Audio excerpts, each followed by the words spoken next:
And you got to love it. You have to love it. Don't just do it because you want to make money. Like, money's going to follow you. I believe money will pursue you if you're good at it. Doors will open up, but I think you have to love it. The framework of how to tell a great story is just knowing what you're saying, how you want to communicate that.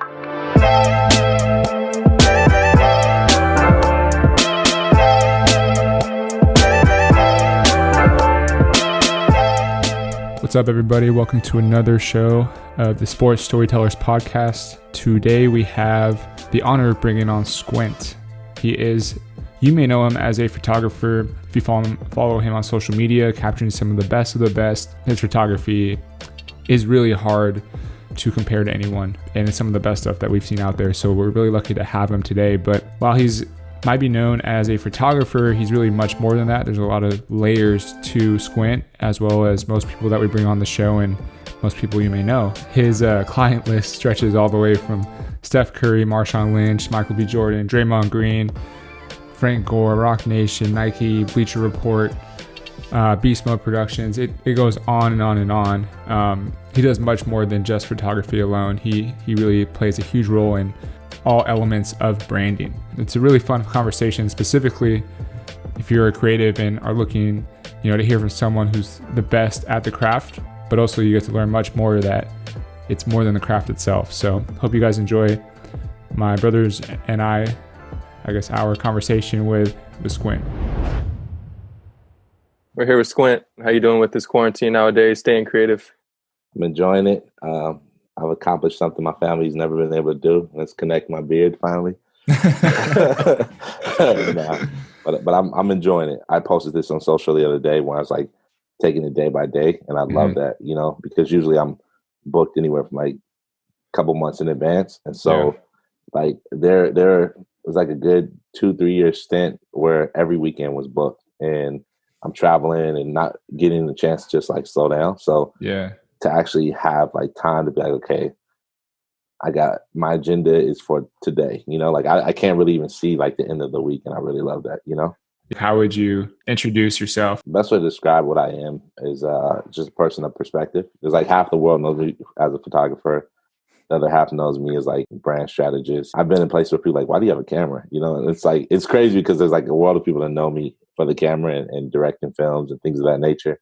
Right. And then there's the other world that just know me from like a creative, coming up with strategies and rollouts and things like that for different major brands, and major companies in the tech space and things like that. There's like a lot of like people that start being really great at like one thing, and then they can like take that excellence and continue to expand it into like what you just mentioned, like everything else that you do. So like, did you start in photography? Nah, I actually started at the age of 8. I started, I worked for like a public access channel. I was with a friend, and his mom like was a executive producer of a show. And so they're like, man, we're short a cameraman. And they had like these big, like huge cameras. Like, I mean, these cameras cost, over $100,000. And they had like 3 of them throughout the room, but they were short a cameraman, And they're like, it's very easy. Like, they showed me how to like pan in, zoom out, headspace, 3 headspace, like they gave me all the breakdowns. Like, okay. And we had like the headsets and things of that nature. And so, because I was at their house, she was running late, so she couldn't drop me off because she had to make the, the call sheet. And so she's like, hey, can I just take you home after? She called my parents. And so they're like, yeah. And honestly, that was like one of the greatest things that ever happened to me, because from 8 to 18, I worked on that show, and I went from like working as like a camera, like a little runt, to like actually like producing and executive producing. And so we won like a lot of awards and things like that. We won a few awards. I don't say a lot of awards, but won a few awards for our shows. And that was like the start. And then I got into photography shortly after, but I never stopped. Like I never like had breaks. Like it was like from 8 cinematography. Then I think I took some time off from doing cinema, like probably like a few months to a year or two.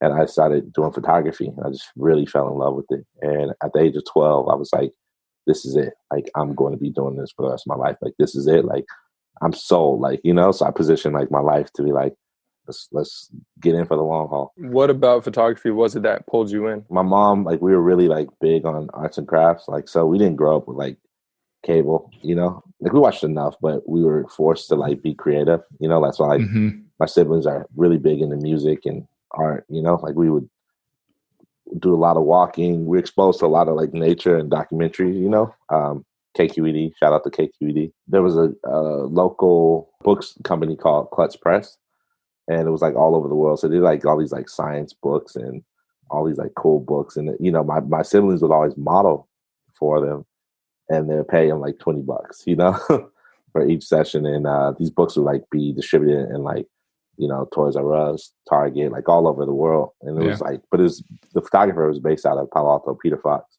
And so when I went to his house, I saw like all these like setups. It was beautiful, like cameras, lights, like. How old were you at this time? I probably was like about 10.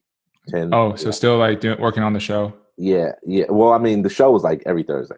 Gotcha. So every Thursday, like we would shoot. What sparked kind of like the curiosity to like jump in and like learn more, because like you're already doing the show and then you like jump into this too, and just seeing the possibility. He had a setup in his house. He had a studio in his house and just producing all kind of stuff, and I loved it. Like I was drawn, like I was like, that's how my house is going to be. Like I'm going to have a studio, I'm going to have lights and things like that, Is there a particular moment where you're like, all right, I'm going to figure out how to make this work? At the age of 14, I started like winning a lot of awards, like all over the country. And I was always like questioned, they were like, did a kid really shoot this? Like, maybe I could show you right here. You see? Man. Mm-hmm. And it's won like a ton of awards, like you can't really see the quality, but yeah.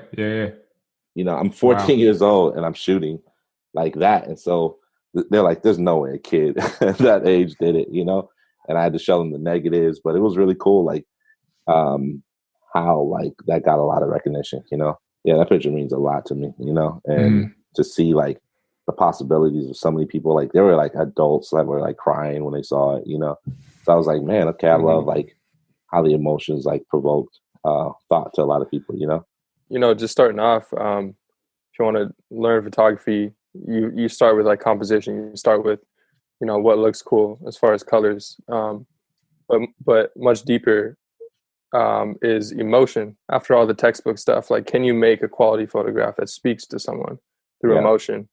So talk about that impact of photography. Like what makes a picture great in your opinion?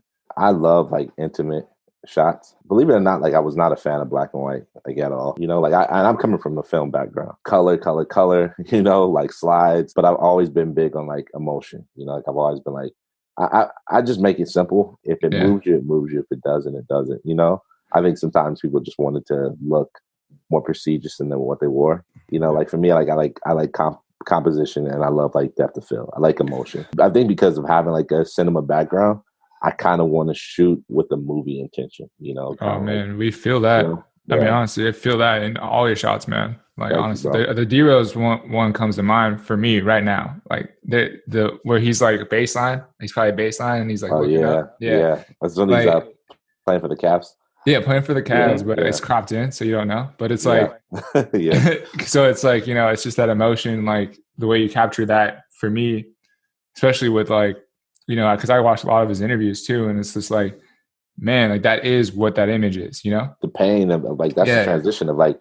I think like he was talking about retiring, and then it's like he has this surge, all the injuries, so it's like you can see the pain, and you can see like, and that's so that year the Cavs went to the finals. They lost that year, but I mean, just imagine like you're on a team that's winning and you're not able to contribute the way you want to. You can see that frustration, Yeah, exactly. See, so that's the thing with like your imagery that you capture is that you feel the layers that go into it, and all that context. That's what I see. So, what do you think? Like, and I'm sure a lot of people reach out and probably ask you this, but like, what do you think are some of the things that might get in the way for early creatives? Like, what are some of those like beliefs or maybe mindsets? Man, that's a great question. Ego. Strict ego. Like I've been doing this for 25 years, and there was a surge when I would say probably around like 2009, 2010, where everyone wanted to be a photographer. Everyone was like coming to me and saying, and like everyone was like, "Where are the checks? How do I get to be as good as you? And I'm like, man, like I always tell people be better, but like ego will hurt you. Like you have to come into this game with a level of humility. Every shoot that I do, I want to be better. So I want to push myself. I have to learn.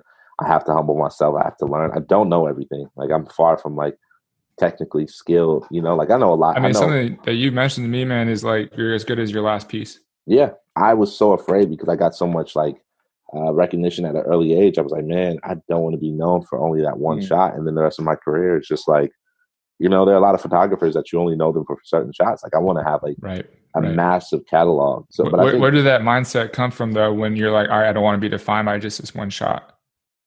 Because I just started, you know, like I just started, and then you're getting that kind of traction as a young kid. Like, but I'm saying like even that awareness though at that age, like think about it. Like some people could flip it and be like, all right, I'm set for life, or like this is gonna, you know what I mean? Like, I mean, I think honestly, like back then, shooting on film, it was a different level of like, there's a different level of like discipline. I mean, you got 24 shots, you know, and if your money was right, you could shoot 36, you know, on exposure per shot. So you had to learn how to shoot. The fastest you can get your film developed is an hour, and you had to rely on someone else to do your prints. There's just a lot of things that. So the intentionality has to be at a whole. Yeah, exactly. And you have to be very aware of it, you know? And so, like I said, like, and there came a point that I started developing my own stuff, being more aware of like your dreams and where you want to accomplish. So, you know, I was very intentional about my work, even at an early age, you know? And so when I see like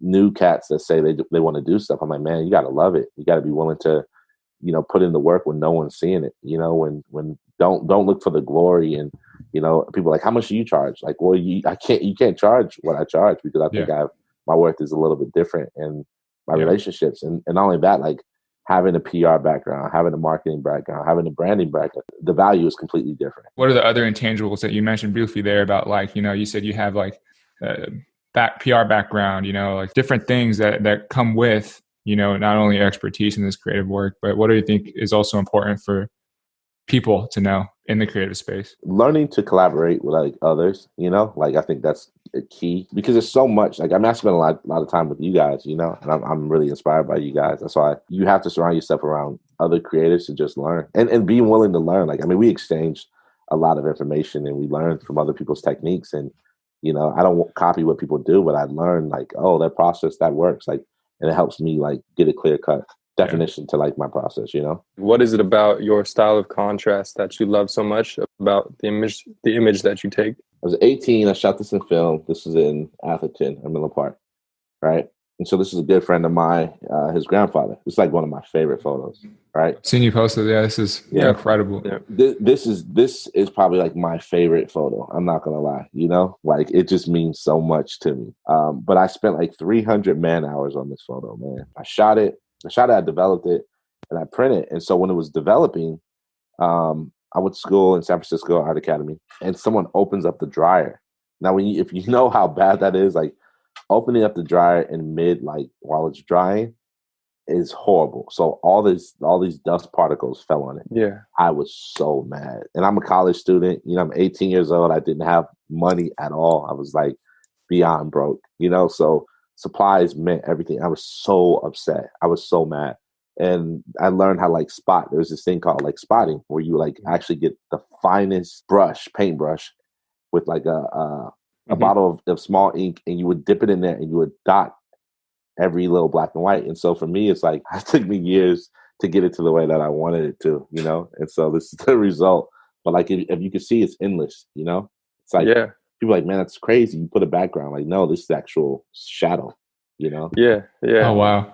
You know, so it looks like it's in the backdrop, but no, like, it does. And he had like you know, like a little hanger in his backyard. The second photo with contrast, I was in Oakland. I was shooting for a clothing brand. Man, this is what actually started all my black and whites, like all my black and whites, because I had this photo and I shot it in color, and it was in West Oakland. And this guy was like, man, I was like, how much do you want me to take your photo? You know, he's like literally smoking crack.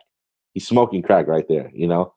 And he's like, man, I don't want anything. Just make me famous. So when I shot this photo, I knew there was something there, but it was in black and white. It was in color for years. And I was just like, man, and for years, like, I didn't shoot. My dad had died. So I didn't shoot black and white for 20 years. For 8 years. I'm sorry, for 8 years. Like I'm not gonna shoot any black and whites. You know, I found Why is that? Just because like I think when my father passed, I had just started shooting black and white and getting into it, and it was just too much emotion, you know? Yeah. And it just was like I can't do it, you know? Like I don't know what it was, but I ended up editing this photo and I made it in black and white. This is the photo of the guy, right? Wow. And he's like, and that right there, like the contrast, the coloring, it like saved the photo. If you saw it in color, it's like, it's okay. But this one's like the one that made me be like, okay, black and white is my cheat code. That's incredible. Yeah. Really? My goodness. And it went from being like a trend to like a timeless image, you know? Yeah, so, yeah. You know, like this image is like, what, 12, 13 years old. Can't tell. Yeah. There's no time on it. None. But when you start to see like, you know, the early Renaissance stages where people started, like I noticed like they would paint these pictures of like landscapes, right? But they always had people in them, like a person on a boat, a person walking, like, which gave perspective, like they're either going somewhere, journeys, you know? And so I kind of have taken that into my work where it's like, I want to provoke that same kind of emotion, like where are we going? You know, like I don't want to just show stuff like, and it's weird, like how that transitions into sports, like capturing moments. Like I don't want to capture like moments of people where it's like, oh, you saw that dunk? Like if you notice, like there's one of my favorite photos from last season, I think. Are you gonna say Dre?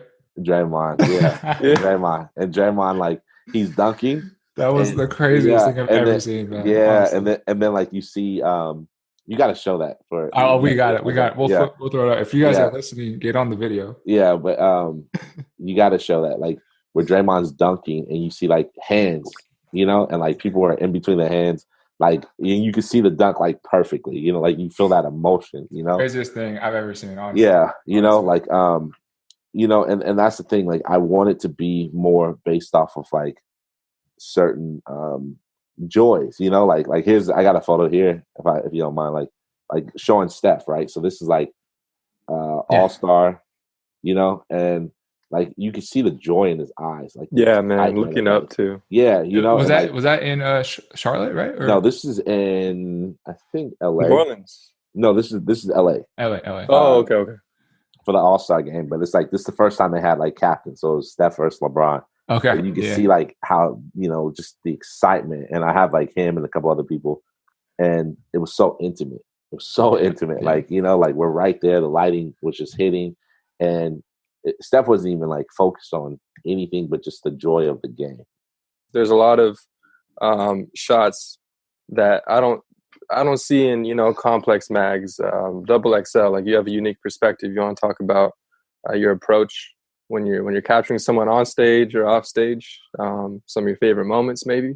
I didn't want to be like your cliche, typical, like, okay, you're a rapper, hold up money, stand in front of cars. Like, that's not me. I thought that's corny. You know, like I wanted to show more of a creative side and more of an emotion and human aspect. When I was 12, I made a list who I was going to shoot. Like I had, first person was Nas. Like 12, I was like, I'm shooting Nas, hands down. Second person was Maxwell. Third person was Method Man, Michael Jordan, Iverson, you know, and I just had a list of like all these different people that really inspired me. But music like was the first three. So I would do tours, and just over time, I just really got immersed into it. And so it's weird like having like this multifaceted background of like, you know, artistic, fine art, gallery type work, music, sports, architecture, yeah. You know, like all kind of this crazy extensive background, and implementing that in my work. And so over the time, like I started building a relationship with these guys, and I would like draft pictures of like, when I shoot them, this is how I want to shoot them. This is the type of shadowing I want. This kind of lighting I want. And so, you know, I'm going to show you as an image, like this guy, Method Man, you know? Yeah. Oh man. Which like a couple of weeks ago, I got a chance to like, if you can see, I got a chance to like finally give it to him. It took me 8 years to get him this photo, you know?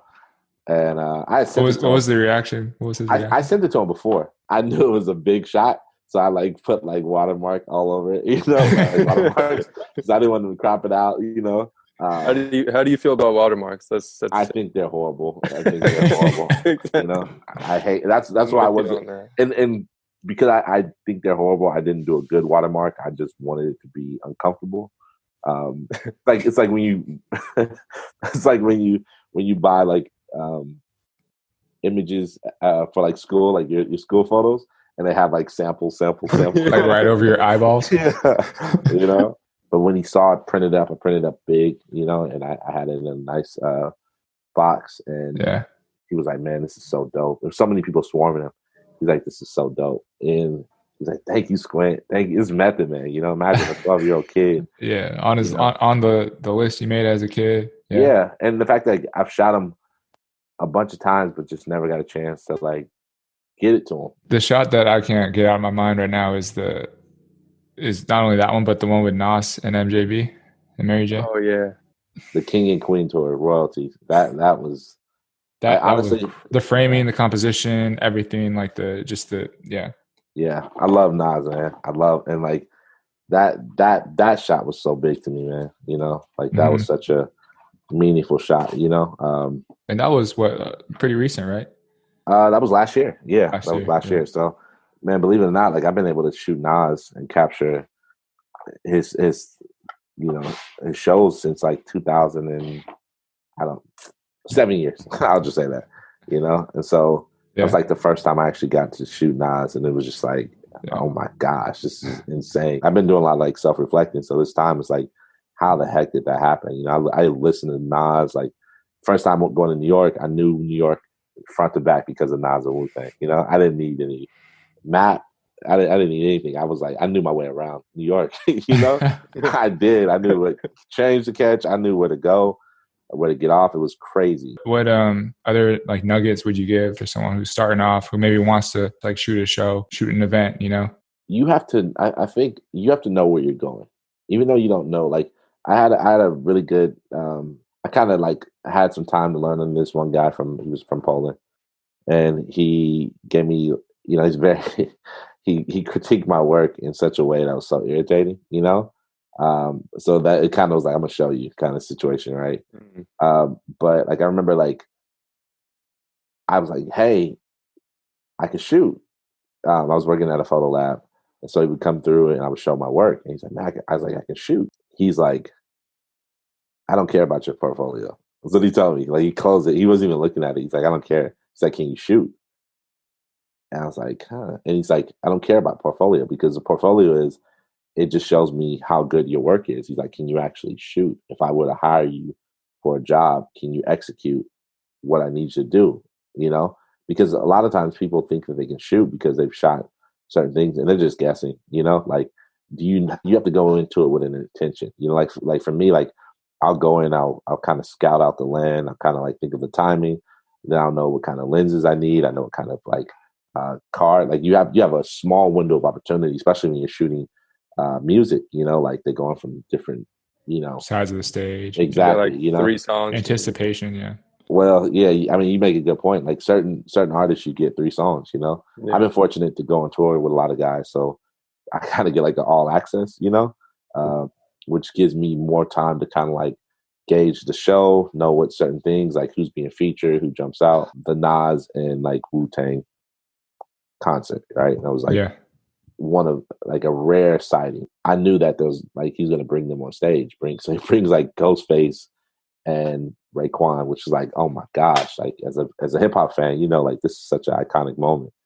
And to be the only one on stage capturing that was like, dang, this is crazy. So yeah, there's the image where Nas, I think he was in the middle looking down, and you got the Wu-Tang members looking both sides. Like you know how big that is in Oakland, California? Like that was so crazy. It was so crazy, you know? What are some of the things that you've seen out there or projects you've been involved with that qualify or characteristics that make up a great story, in your opinion? Everyone thinks they have a story to tell, you know? Sometimes it's like, it's dry, you know? Sometimes like people just have like, they just want to use it as a place to be there. Like it's therapy, you know? And they just want to tell their story. But there's no range, you know, there's no trauma, there's no victories, there's no joy. It's just like, you know, it's just stagnant. In the framework of how to tell a great story is just knowing what you're saying Yeah. how you want to convey that and how you want to communicate that. And visuals are a key point. Fluctuation in story, like what matters, like I've seen people like low budget films, like they just let the scene go. Right. But you could say so much without saying a lot. What advice do you have for brands that want to like create engaging content? I mean, you have a lifetime of work and are continuing to produce it, that getting people talking all over the world, to be honest. What keys do you have for, let's say, someone who's trying to produce something like that for whatever their mission is? Authenticity is key. Marketing is what people tell you, but branding is what others say about you, and just the depth of it, and just the honesty, and so like if I were to mention, like, I think Jordan is like the best brand. I do, because he transcended all sports, and he created, like, when I was a little kid, when I saw like the Jordan 1s, and I know Brandon can understand this. Like best kicks, man. Yeah, right. It's like when I saw those, I was like, okay, cool. I found the brand. Go grab your kicks real quick. Yeah, he's probably wearing them now. Probably wearing them. With the Supreme collaboration. False, man. Yeah. False. I got my bare feet on the ground. but the crazy thing is, like, at an early age, I knew, like, that's the shoe I'm going to wear for the rest of my life. As a kid, like, I was like, okay, I'm good. Like, I don't have to worry about finding any other shoes. That's all I want to wear. I'm serious. Is awesome. Like, are you able to comprehend, like, maybe now, like, why it was, like, about that brand, about the Jordan brand? He just had a way of showing you, like, opposition is before me, and we're gonna win. And bro, that's like exactly what we were just saying. The fluctuations, right? Yeah, but that kind of like, so it's like even now you see his legacy because of the work he put into it. You know what I'm saying? Like it wasn't because he was doing it to get glory from everyone else. It was like, no, like, I love the game. And that's what I try to tell people. It's like, I love photography so much. And, you see me in action. Like, I'm not threatened by anybody. The more the merrier, like, I love the idea of seeing perspectives that aren't mine, because I can learn from it. Like, we all worked on the Damian Lillard video for Dre Grant. And I was so, man, like, the shots Brandon did, I was like, these are incredible, like, appreciate that, man. Like that was inspiring, like, it was so inspiring because I shot and I was in a zone, like, and I knew, like, I was like, okay, I know I got some heat.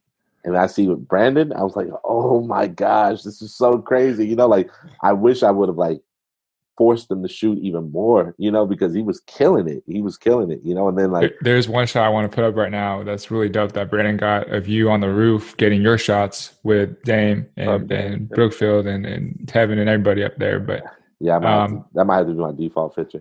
I was so hot. No, but it's just so cool to, like, see the two, the execution from the perspective.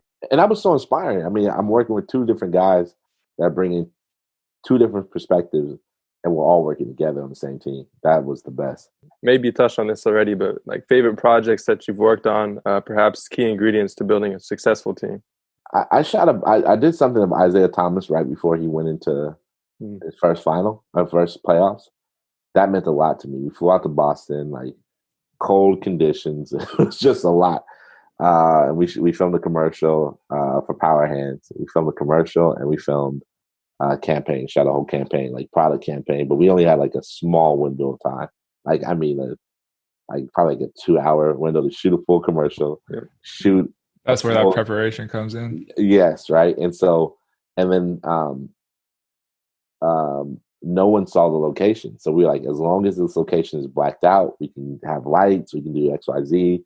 And it was horrible, man. Like, we get there, it's a gym that other people use. There's a big bay window that's just, like, letting all kind of sunlight out. So we had to, like, all our plans got thrown out the window, and it was all instinct. And that was really fun because even to this day, like, it's actually my screensaver for my desktop, but I really enjoyed that, and Isaiah Thomas is just a really dope individual. He put in work, like, I respect his craft more than a lot of players because you could see he was gearing up, like, I got to prove this to the world, and that was, like, what he brought to the shoot. Being able to adapt and, like, evolve in that moment, like, I feel like it's such a huge thing that I've learned just being around you as well, is, like, there's things that you can plan for, and then there's that you can have in your mind. And then there's like times when it gets scrapped and it's like, okay, what's the next step versus being defeated by that. And being on tour with a lot of artists, I learned how shows work, production. I learned, like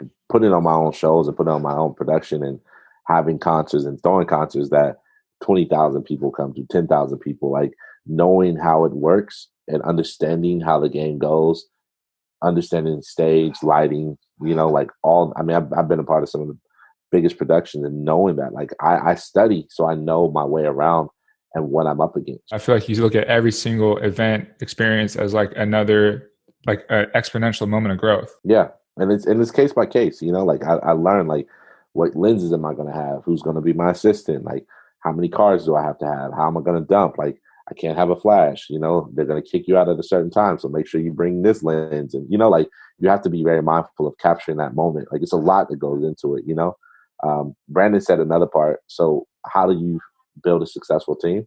Experience. It's not about like who you like. The guys that I have around me, like, are people that I have been in the fire with. And, like Crocker, both Crockers are like, you guys, we've been in the fire multiple times, and sometimes when it's like that breaking moment and you realize like your Phoenix comes out where it's like, man, I'm going to give up. And someone's like, nah, I'm battle tested, like. Man, I want to ask this. I want to ask this for you, because for me, what you just said there, like you're battle tested or there's a Phoenix. Like I think I really attribute a lot of that to sports.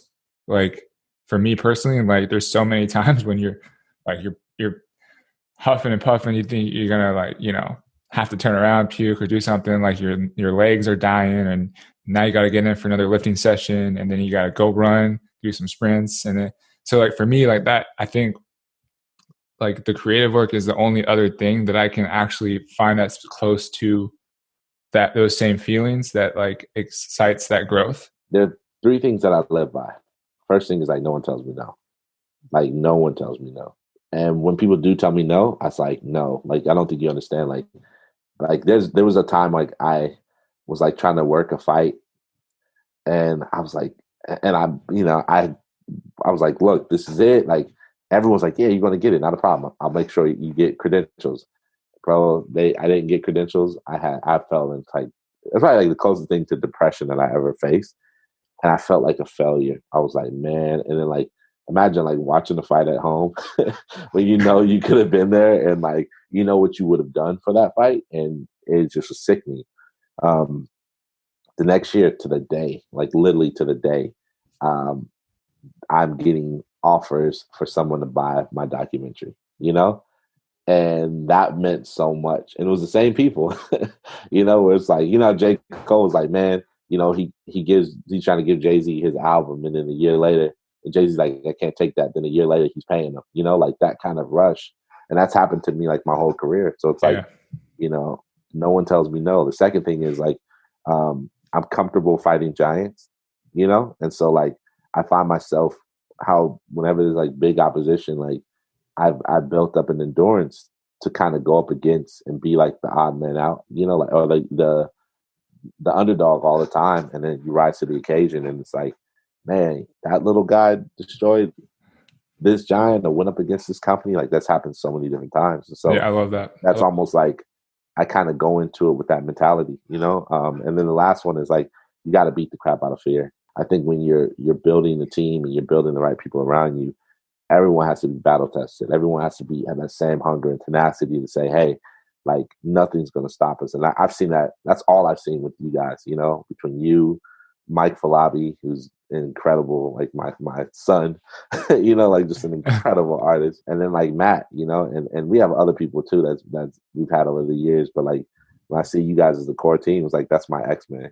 Fear is so like debilitating, like you find yourself like I was such a timid person, and in like 2010 I went into like this crazy accident where we were hit by a drunk driver, my wife and I knew I was gonna die. Like it was like the craziest, the thought of like just the way it happened, like I knew I was gonna die. And there was so much like peace. It wasn't like, oh crap, like literally like like your life flashes before you. Yeah, that happened. And but it was so slow. You know, like it's so fast. Like, no, it was like eternity. I was like, when is this going to end? You know? But I knew I was going to die, and I was embraced myself for dying. Like tumbled over, like flipped? No, the car, I mean, we got hit, and we went from like 4 lanes over one way, 4 lanes over, you know, like literally like fishtailing, you know? Oh and like, so if we were literally a second late, the second earlier on like one end, our car would have been split down the middle. If we were second earlier going back, we would have fallen into like a 50-foot embankment, you know? That accident, obviously, like we had injuries and stuff like that, and we had to like heal from and go to rehab. But all my fear went out the window. I used to be terrified of flying. Everything went out the window. And so then it was like almost like beating death. It's like, I'm not afraid of anything. Intimidation is a process. You know, like I've had, like I said, when you're up against certain people and companies, they try to bully you because they don't think that you're capable. And it's like, people don't know who I'm connected with. People don't, you know, and I love like being behind a camera because sometimes people treat you like a peon and they speak so honest. You know, they treat you like they overlook you and they don't know who you are. And by the time they figure it out, it's already too late. You know, like we're in the business of perspective and we're in the business of vanity. So we know how to get to the core of a story. We know how to get to the core of a person, you know, like, and so, you know, we know this like very well, you know, and so it's just interesting, like, you know, not allowing that process of it to intimidate you, to like keep you bound, you know, and not allowing fear to tell you what you can't be. That mantra kind of took me places I never thought I would go to, you know, me being intimidated with like my own thoughts. Will I get the shot? Will I do this? Well, you know, et cetera, et cetera. But me always just taking the will to go forward. Like that mantra, you know, always pushed me further than I would. And you can shoot too, man. Like let's not like downplay that. You know, I think sometimes like it sucks that sometimes no one ever, because it's such an ego-driven art form. Sometimes people are so afraid to just be honest when it's like, no, you're good. You know, like I can get hired for a job and I can bring 5 photographers right now that I know will bring awesome work, and I don't care if their work is better than mine. I love learning from people and I love being pushed, you know? So it's like, I think that's why I'm able to get a lot of work, is because I do produce great work. That I do know, but I feel like it's a great experience and a memorable experience that people are like, man, I want more of that. What advice do you have for, let's say, maybe a top college basketball player right now who knows he's going to go into the next phase into the league, and, you know, there's going to be a lot of noise, right? There'll be a whole lot of noise, a lot of people telling you what you should and, you know, shouldn't do. And I do believe that, you know, brand is huge. So like for someone who, let's say, is just jumping into the league, right? Mm-hmm. About to jump into this huge platform and is actually thinking about like their brand as well. Is there anything that you would provide, any advice that you provide to get started? Yeah, hire us. I mean, I'm being honest. Like, facts, I feel like if there's a, you had that smirk, I was like, I knew you were gonna say. No, because I was like, I know. I mean, we have such a powerful team of like some of the best storytellers. Like, we don't just shoot one sport; we shoot all sports, which means we know how to adapt to certain scenarios and situations that allow us to be able to like convey the story in such an authentic form, you know, like because it's beyond the sport itself. It's beyond the sport, and that's what's beautiful. You mentioned too that the selflessness, like the unselfishness of a lot of the people you've worked with has been, you know, like that is such a beautiful thing to highlight. And that's what I feel like most athletes are. Society props them in a certain way or puts them in like this mold, and you don't realize and have exposure to the unselfishness of them and how much they truly care about their legacy and impact. What do you think the opportunity is that athletes and let's say even the sports, just like industry in general, can tap into when it comes to storytelling and just the creative work and opportunity? What do you kind of see? I mean, I think that's a really good question. I think what's going on right now with the quarantine is like people are starting to see like, who are you really? You know, like there are a lot of athletes that have relied on their celebrity and that's it. And celebrity doesn't really, and during this time, celebrity has very little effect.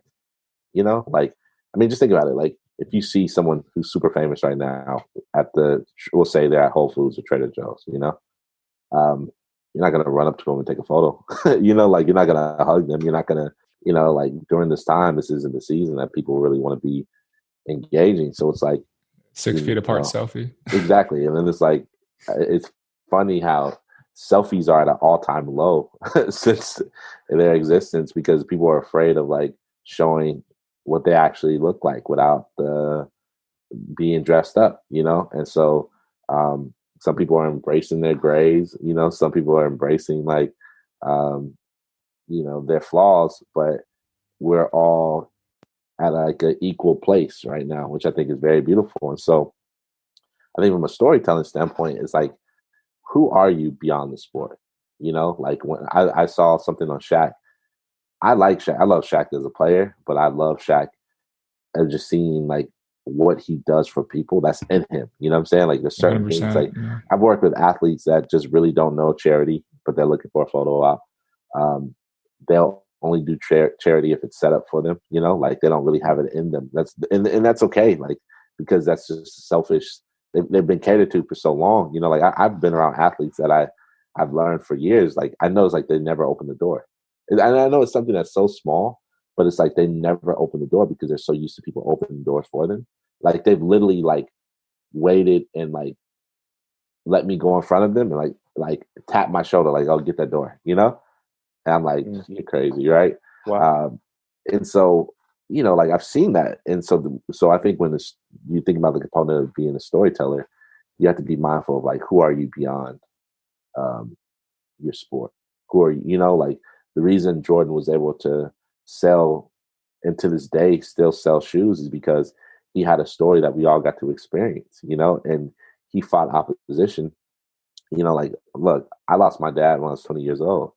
When my dad died, I didn't want to continue on telling stories. I felt like, so to find that strength to continue to shoot, and my dad was such a big supporter of me, to find that strength to shoot, man, I know what that's like. And so for Jordan, when his father is murdered and he's still continuing on to play, this stuff means a lot, like, so that's what I think is just like going beyond, like we just lost Kobe Bryant, and that was such a horrible thing that we've all experienced, and I think for the first time on national television, we've seen so many men and particularly African-American men crying, and because we suffered a loss of something that meant so much to us, and not just black men. I think people all over the world, like, and you don't even have to be black. The fact that he lost his daughter and there was a family that was affected, like the humanity of all people that have experienced that, like that meant, like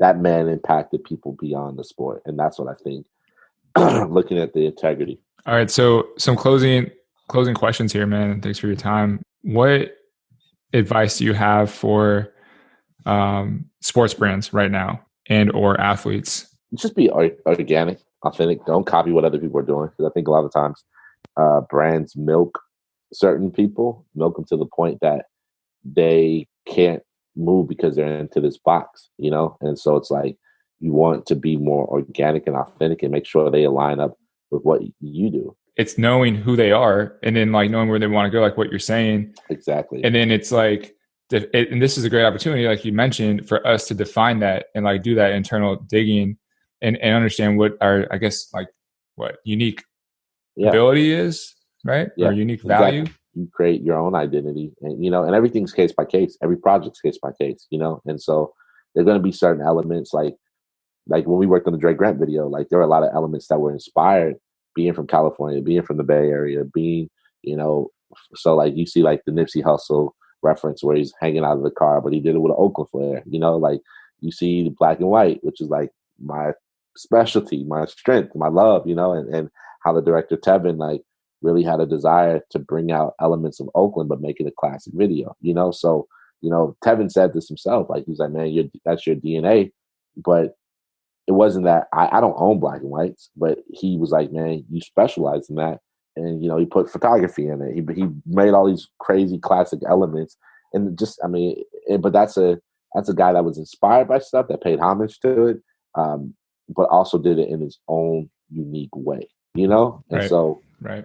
that, in my opinion, that was the most organic thing. Yeah. So I think for any brands out there or just people in the industry, like that's something that we can all learn, like and just take away from right there. And like, so what would you say, like any closing words or thoughts you want to share for someone who is probably just wanting to become, you know, maybe a storyteller inside the sports industry or just improve their craft overall? Yeah. Like, Study, you know, like learn the business. Don't be such a technical head, because technology has grown tremendously. Like I was probably one of the last people to get on the digital. You know, love what you do, invest in it, you know, ask a lot of questions. It's okay to, like, right now I've gotten so much stronger just learning and studying, you know, like I've studied so much, and I've probably read more in this last few months than I've ever in my life. And you know, I'm extremely studious, but I've learned so much, and just the excitement of like getting away to learn and grow and build to your craft, you know? So, and you got to love it. You have to love it. Don't just do it because you want to make money. Like money's going to follow you. I believe money will pursue you if you're good at it. Doors will open up, but I think you have to love it. Don't do it because you're insecure. Don't do it because you like the glory. You know, I think a lot of artists are wanting to be cute. And, you know, we have this conversation where sometimes artists become the story and they want to be a part of it because they're looking for identity. If I'm going to tell a story about Allen Iverson, I'm not going to be in the shot. You know why? Because I wasn't a part of his legacy. I wasn't a part of him building. You know, I don't know Allen Iverson, you know, but I know I would tell a story in such a unique way that shows appreciation of the impact that this man brought and how it affected a kid from the Bay Area. a lot of the work that you share and just offer up and from afar, like this is, you know, is just incredibly inspiring. It just like adds so much fuel to the fire just from another creative standpoint. I truly do believe that it's like we get inspired by other creatives, and it's like a fuel that we just continue to pass along. Your work's dope. I mean, I don't know what else to say. I mean, it's just incredible. You'll think about it. You'll think about yourself in the process of reviewing your work, Squint's work. Instagram, like viewing Instagram, it's on a small phone, but when you come across Squint's photos, like you can't thumbs up. You can't just look at it for 2 seconds. Like you gotta analyze it. Like that's how I see it. Appreciate you guys, man. No doubt, bro. Thank you, man, for your time. All right, thank you again for tuning in for another episode of the Sports Storytellers Podcast. We will catch you next week, and give us a shout. Tell us what you think your biggest takeaway was from the episode. What was it? Was there something within the conversation with Squint that really resonated with you as a creative, or just becoming a better storyteller? We'd love to learn more about what you're taking away from the show, as well as what you would like to hear. So catch you on the next episode. That's next Friday. Keep creating. Talk to you soon.